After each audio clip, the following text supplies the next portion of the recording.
name is Kristen, aka Krissy, and welcome to my YouTube channel, Krissy and Minnie. And welcome to Magical Storytime at Krissy's Corner. So, grab your favorite blanket, your favorite stuffed animal, grab your favorite juice cup, and let's get started in reading Alice in Wonderland. Walt Disney's Alice in Wonderland. Pictures by the Walt Disney Studio, adapted by Dempster from the motion picture, based on the story by Lewis Carroll. Alice was growing very tired listening to her sister read. Just as her eyes began to close, she saw a white rabbit hurry by, looking at his pocket watch and talking to himself. Alice thought that was very curious indeed, a talking rabbit with a pocket watch. So she followed him into a rabbit hole beneath a big tree. And down she fell, down to the center of the world, it seemed. When Alice landed with a thump, the white rabbit was just disappearing through a door, which was too small for her. Alice drank from a bottle on the table and shrank away to a very tiny size. But now she could not reach the key to the little door. At last, Alice found a way to get through the little door. Seated on a bottle, she floated into Wonderland on a mysterious sea. On through Wonderland Alice went, looking for the white rabbit. She met two jolly fellows, Tweedledum and Tweedledee. They did not know the rabbit, so Alice hurried on. At a neat little house in the woods, at last she met the white rabbit himself. The rabbit sent Alice into his little house to hunt for his gloves, but instead she found some cookies labeled "Take one." So she did. The cookie made Alice grow as big as the house. What a sight! Rabbit and his friend Dodo thought she was a dreadful monster. Alice picked a carrot from Rabbit's garden. Eating it made her small again. So small that she was soon lost in a forest of grass. Alice found herself in a garden of talking live flowers.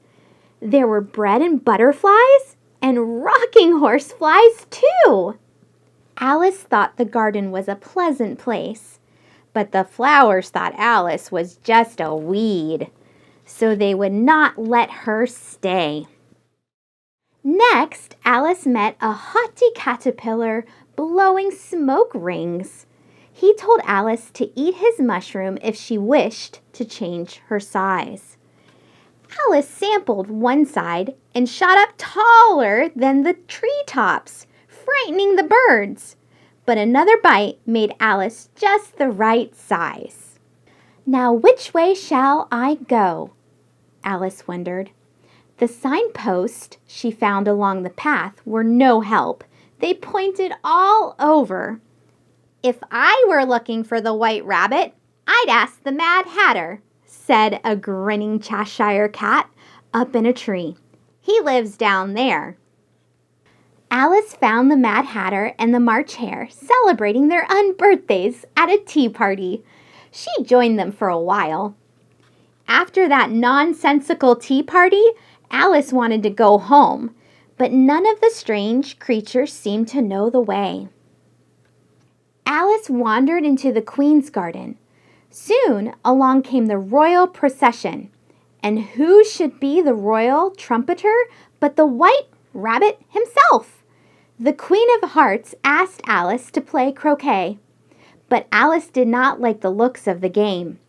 "Off with her head!" cried the Queen.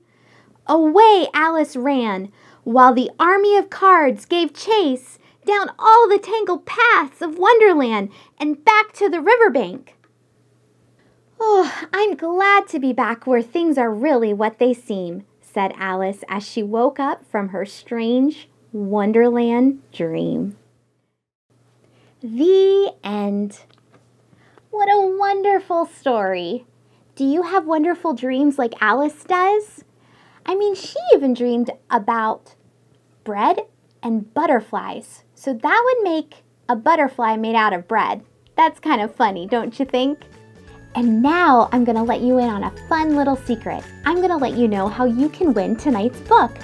All you have to do is comment below and tell me your favorite part of this book. Thanks for tuning in tonight.